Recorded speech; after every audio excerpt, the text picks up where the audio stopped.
So this is going to be a review of britbox. So this is only like if you're from the UK, you've probably heard of it. I don't think you can get it like overseas, but basically because it'd be like licensing and stuff, I don't know. So basically britbox is one of those streaming things. Like, think of it as Netflix, but not Netflix, because let's be honest, Netflix is going to be better. But basically, it streams TV shows and films. The only difference is it's literally British TV shows, so it's kind of shows like newer shows, but then also older shows as well. So like box sets and stuff like that. When it comes to the films, it's not that much. Because let's be honest, like British people, when it comes to British films, there's not that much anyway. But I mean, I didn't necessarily. So basically, they're offering a free 7-day trial, and the only reason I wanted to get the 7-day trial is basically because I wanted to see The Office, and The Office isn't on Amazon Prime, or the British office isn't the American offices. So, and like, I'm not even going to bother because, Americans, when they do copies of British comedy, they kind of ruin it like Shameless. Um, anyway, I wanted to watch the British one, and I thought, you know what, BritBox might have it, and they do actually have it.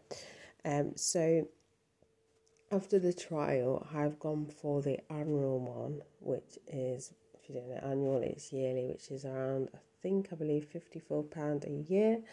For monthly, I'm not gonna lie, I can't remember. It might be like £5 something. So you're probably wondering, is it worth it? It depends. Like, it's definitely more for the TV shows, like new and old. It's got things like Faulty Towers, Porridge, Only Fools and Horses, Peep Show, that sort of thing. For films, I wouldn't necessarily get it for the films. It's more so for like the TV shows and stuff like that.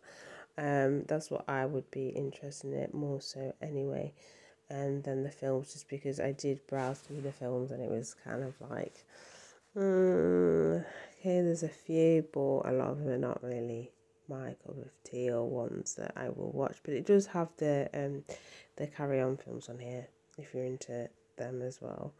But for the film section, I would give it kind of like a thumbs down. But if you want to watch like the TV shows and everything like that, then I'd give it a thumbs up.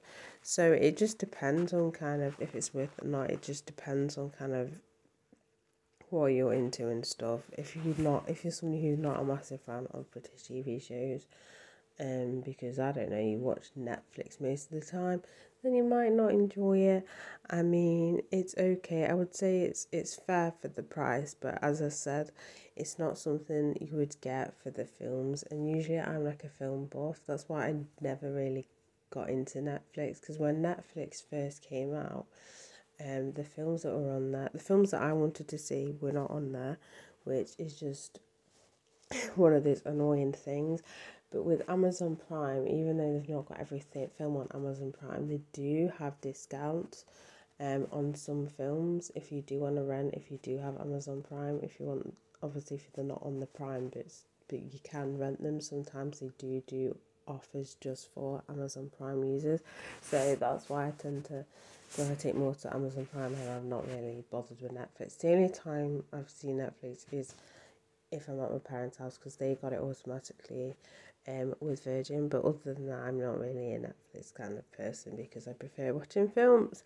But as I said, I like watching like retro kind of like TV shows, comedy TV shows.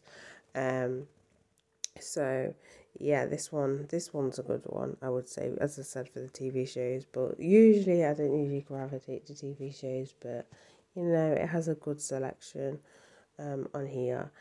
But yeah, that is basically my review of BritBox. So bye guys.